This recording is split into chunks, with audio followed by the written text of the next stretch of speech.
principais características de São Luís são a beleza natural, o casario colonial formando lindos conjuntos arquitetônicos e principalmente as festas populares, as tradições nesta capital que foi a única do Brasil fundada pelos franceses. São Luís completa em 2012 o seu 4º centenário, uma cidade que evoluiu, guardando as relíquias do passado.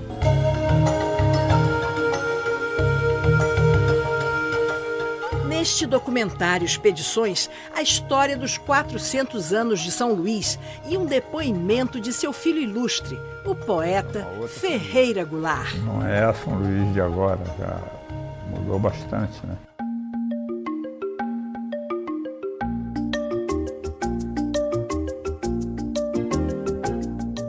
Essa é uma capital totalmente localizada em uma ilha. Porém, isso não é o que mais a diferencia de todas as outras cidades. Seu maior legado é a gente que povoa essa região há vários séculos.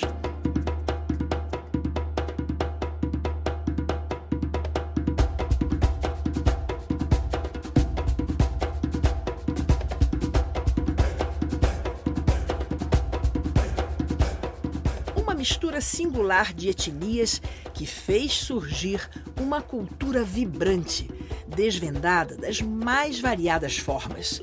São Luís guarda surpresas em cada esquina. É uma cidade que eu me lembro dela como uma festa, uma coisa tropical e alegre e musical.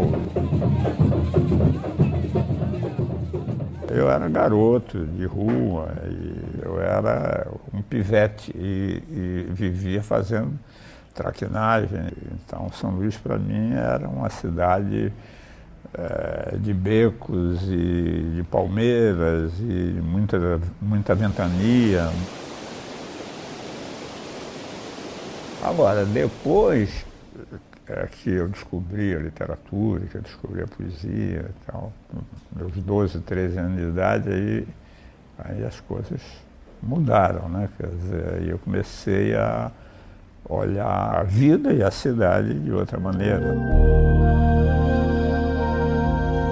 Mas a cidade mesmo, de São Luís, a arquitetura, o que ela significava, isso veio realmente depois, né? Quando eu já comecei a ler também sobre a cidade, a me interessar pela história da cidade e tal. Porque São Luís já era também, naquela época, ela continuava sendo uma cidade com escritores, poetas, e artistas e pintores, de modo que eu também, quando eu descobri esse outro lado da cidade, foi uma coisa muito estimulante para mim. São Luís, que poderia inclusive ter sido destruído, né? Ao ser criada a ponte, então a cidade passou a crescer do outro lado do rio. E isso salvou a São Luís tradicional, a São Luís dos sobrados de azulejo, e, enfim, isso foi uma coisa... A sua São Luís. A minha São Luís. São Luís. 400 anos de uma história que começou bem antes de sua fundação. Em 1535, os portugueses tentaram, sem sucesso, ocupar a região. Alguns naufrágios e a resistência dos índios locais foram decisivos para o fracasso da empreitada. Portanto, a primeira década do século XVII, esse ainda era um território exclusivo dos índios tupinambás, que viviam da plantação de mandioca e do que a terra lhes provia. A atual Praça Dom Pedro II é o Marco Zero, o local de fundação da cidade de São Luís do Maranhão. Daniel de Latouche, o senhor de La Ravardière, foi encarregado de estabelecer a chamada França Equinocial no Brasil. Então, em 1612, 400 anos atrás, ele e cerca de 500 homens chegavam à região.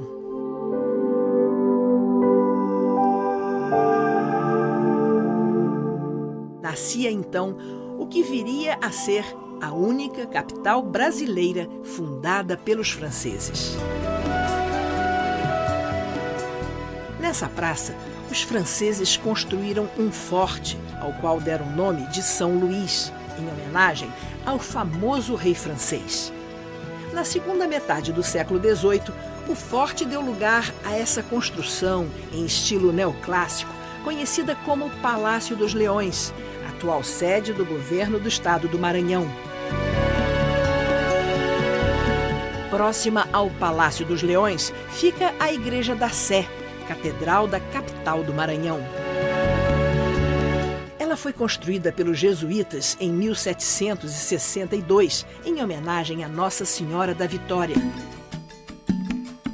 Conta a lenda que a santa apareceu para proteger os portugueses durante a Batalha de Guaxinduba, que expulsou os franceses da cidade de São Luís. Uma das ordens que mais marcou o Maranhão foram os jesuítas. Até hoje nós somos um povo extremamente religioso por conta dessa herança jesuíta, da ordem dos jesuítas, que tinham seminários, que tinham conventos. E aí tem também o padre Antônio Vieira, que era jesuíta. Ele era conselheiro do rei. Por causa de intrigas da corte, ele veio para o Maranhão. Padre Antônio Vieira foi quem supervisionou a construção do Convento das Mercês, inaugurado em 1654.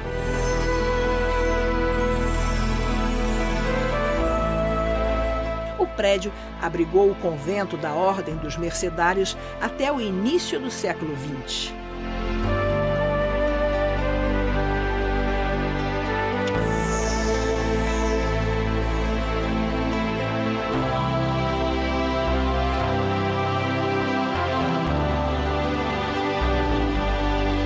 Holandeses, liderados por Maurício de Nassau, que já dominavam boa parte do litoral nordestino, também invadiram São Luís, onde permaneceram por 3 anos. Truculentos, eles aterrorizaram a população e demoliram a Igreja do Desterro, primeiro templo erguido na cidade em 1614. A igreja foi reconstruída pelos próprios moradores após a saída dos holandeses.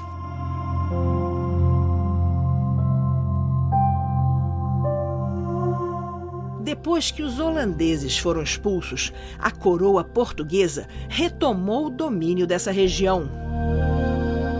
Preocupado com o isolamento geográfico e os constantes ataques, o governo colonial decide fundar o estado do Maranhão e Grão-Pará, totalmente independente do resto do Brasil.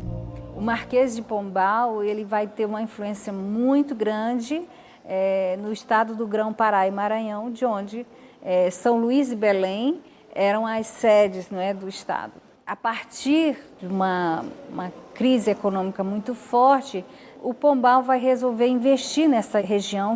Então ele vai direcionar para essa região incentivos econômicos, e o principal dele foi a criação da Companhia de Comércio do Grão-Pará e Maranhão, que era uma companhia de comércio privilegiada e que vai estimular nessa região novos produtos agrícolas para exportação.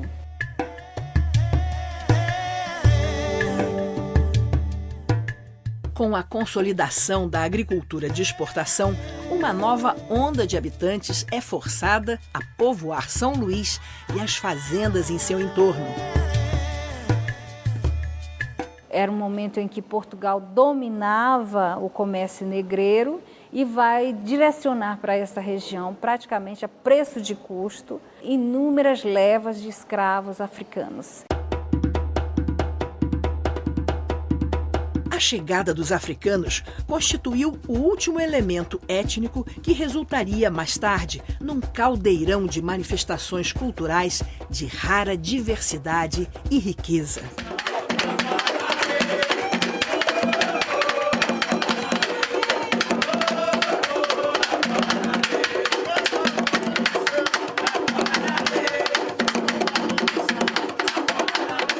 Às custas do trabalho escravo, a cidade prosperou, casarões e igrejas proliferaram por toda parte. A arquitetura colonial portuguesa de São Luís se destaca pela uniformidade do casario, de beleza simples e regular.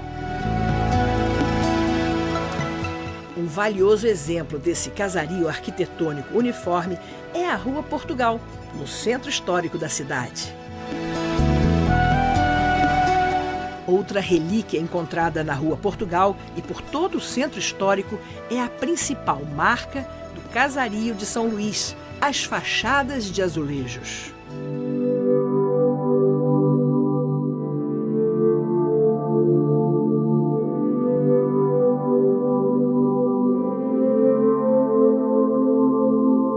Trazidos de Portugal pela primeira vez no final do século XVIII, os azulejos, além de decorativos, eram funcionais. Revestir as paredes dos casarões com esse charmoso material significava amenizar os efeitos do calor e da umidade de uma cidade localizada a apenas 2 graus ao sul da linha do Equador.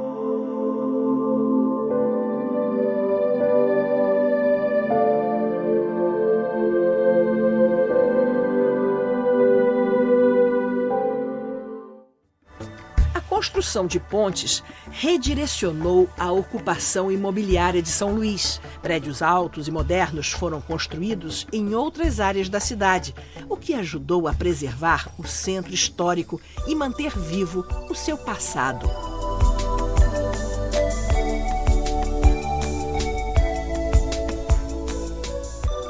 A importância do patrimônio arquitetônico de São Luís foi reconhecida pela Unesco em 1997, quando o Centro Histórico recebeu o título de Patrimônio da Humanidade. O Centro Histórico reúne cerca de 3.000 edificações, mas somente 10% delas foram restauradas.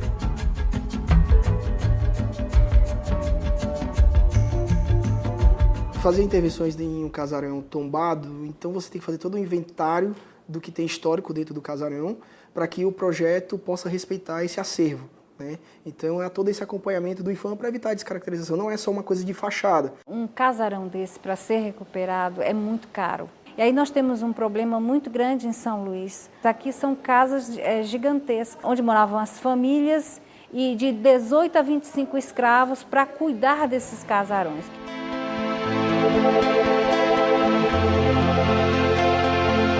Preciosidades de tempos distantes que não estão guardadas em um museu.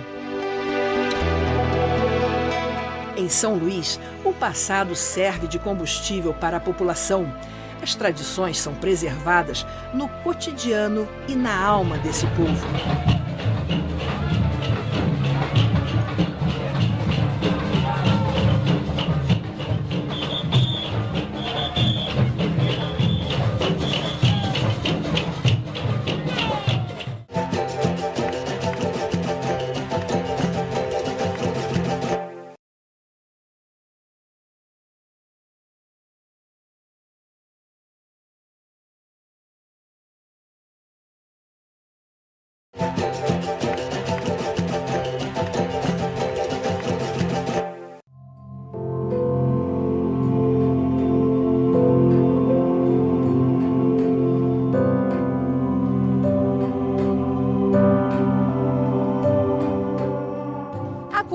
Composta por heranças indígenas, europeias e principalmente africanas, é mesmo o grande patrimônio do Maranhão e da capital, São Luís.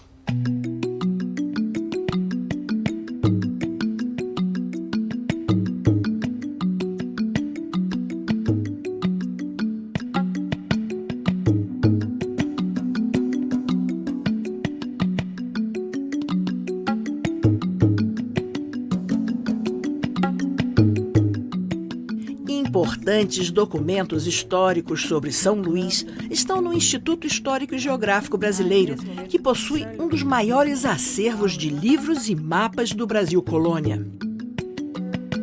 Nós conversamos com o historiador Vasco Maris, do IHGB, que nos contou aspectos curiosos da história da capital maranhense. Bom, aqui no Instituto existe um acervo fabuloso de mapas de época, né? E de livros um registro do Maranhão em todo esse período, mas principalmente Maranhão, São Luís. E o senhor tem um livro publicado, Os Franceses no Maranhão. A história de São Luís é muito rica e começou de um modo espetacular, porque se os primeiros fatos da fundação da cidade se tivessem confirmado nas mãos dos franceses, o Brasil hoje talvez não tivesse a Amazônia, porque os franceses já do Maranhão, de São Luís, já tinham ido até a foz do rio Amazonas e planejavam instalar uma nova colônia perto da atual cidade de Belém. Mas durante a retomada de São Luís pelos portugueses, houve um fato que mudou totalmente os rumos da história. Na Batalha de Guaxenduba, houve um erro gravíssimo dos franceses.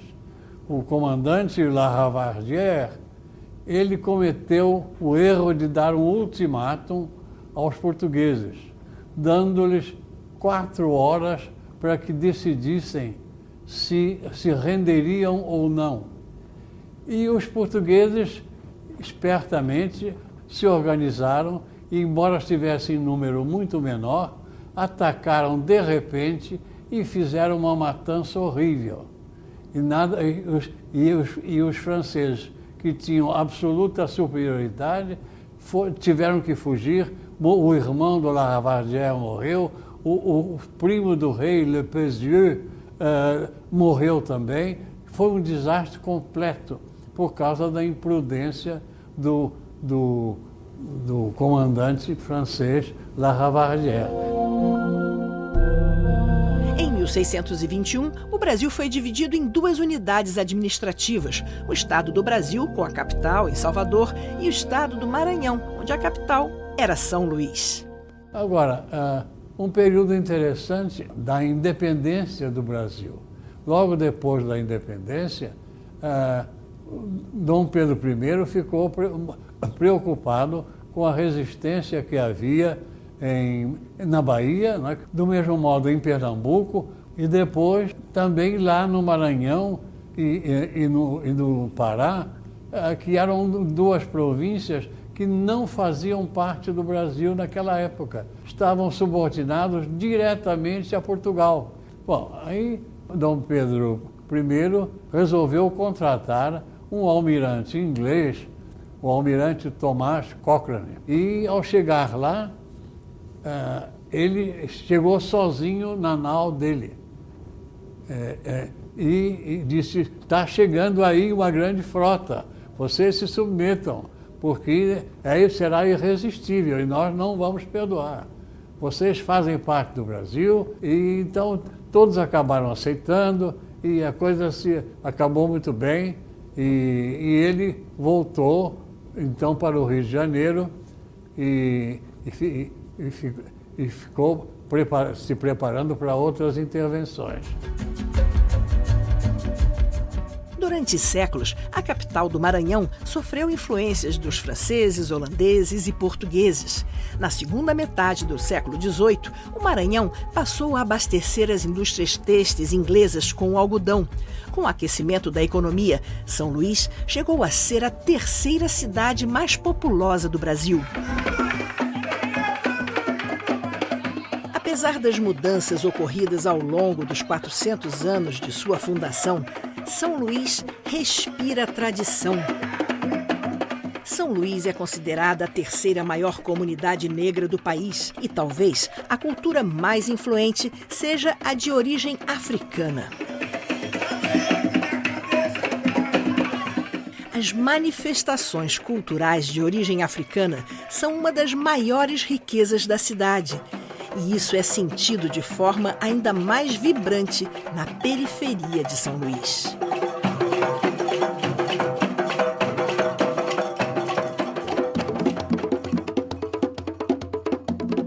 Negros escravizados, proibidos de manifestar sua cultura, se utilizaram do sincretismo religioso, adorando seus orixás através dos santos católicos. O resultado dessa mistura deu origem às religiões afro-brasileiras, como o candomblé da Bahia e, no Maranhão, o tambor de Mina.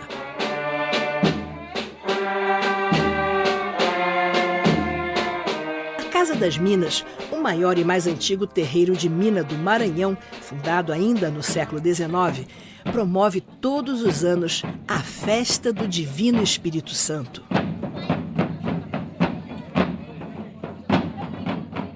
Síntese de influências étnicas, o Bumba Meu Boi é uma das maiores manifestações artísticas do folclore brasileiro. Na ilha de São Luís, são mais de 200 grupos de boi dos mais variados ritmos.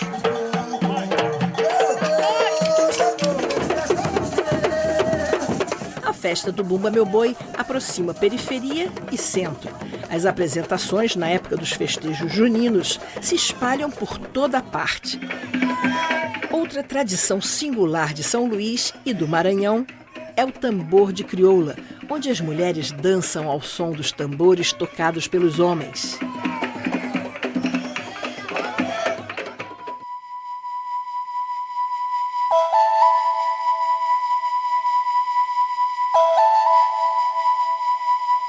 Esse sobrado sem janelas guarda um passado sombrio. Ele funcionou como depósito de escravos que, ao desembarcarem na cidade, eram trazidos até aqui para serem comercializados.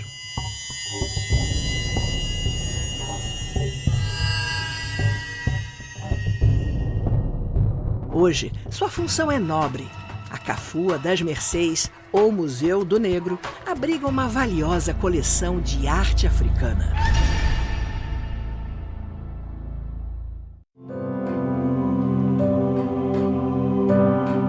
Já neste solar do século XIX, fica a sede do Museu Histórico e Artístico do Maranhão.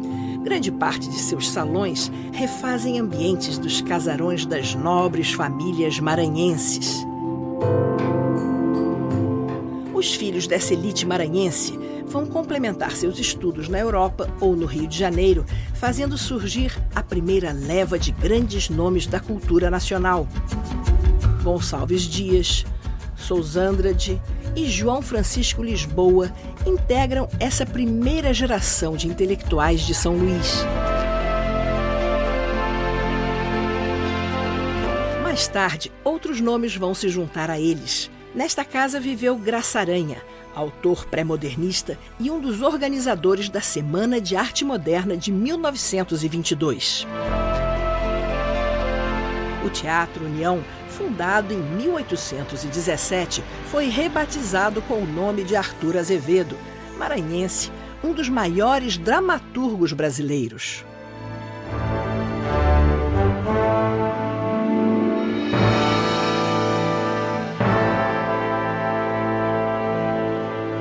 Ilha do Amor, Atenas brasileira, Cidade dos Azulejos.